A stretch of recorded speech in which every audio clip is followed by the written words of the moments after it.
Salamat, sir. Mafi? Ikaw nga, Mafi! Ma'am? Kamusta na po kayo? Ikaw siguro yung dahilan kung bakit hindi ako makaalis sa Maynila. Kung hindi ako nadukutan kanina at nakasakay na ako ng tren, hindi kita makikita dito. Nalala mo yung huling usap natin? Sabi mo, alam mo kung saan matatagpuan si Princess? Ma'am, may kaso po. Na-upload po kasi yung cellphone ko ni Ma'am Noreen. Ayun po tuloy, pinalis po ako ng amo ko dahil sa impactang yun, Ma'am. Oo nga. Pinuntahan kita nung sa bahay ng amo mo pero wala ka na daw. Ay, pasensya na po. Yun pala yung dahilan. May tuturo mo ba ngayon kung nasaan ang anak ko? Sabi mo may kulublob sa kanya. Baka pwede mo akong samahan ngayon.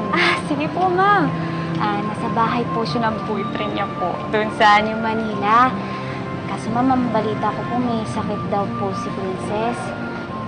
Pero wag po kayong mag-alala dahil tiyak po, alagang-alaga po siya at buhay prinsesa po siya doon dahil kay Sir Jeffrey, Ma'am! Mayaman ho yun, tsaka gwapo pa. Matangkat po. Sir Jeffrey? Opo, Ma'am. Si Sir Jeffrey po, yung may-ari ng JNN Mall po. Kawawa naman yung girlfriend ni Sir Jeffrey.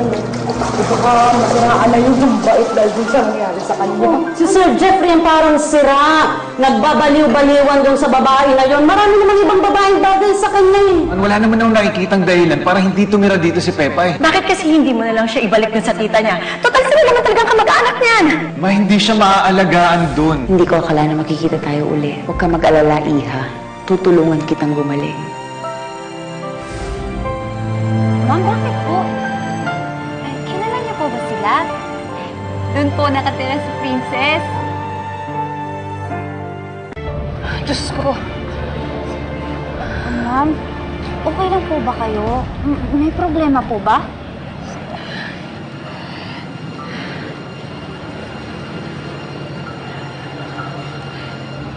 Si Princess at yung Pepay na inalagaan ko kina Sir Jeffrey.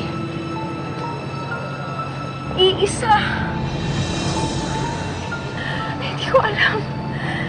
Hindi ko alam. Nakasama ko palang anak ko sa iisang bahay. Oh, nakasama niyo po si Pepay?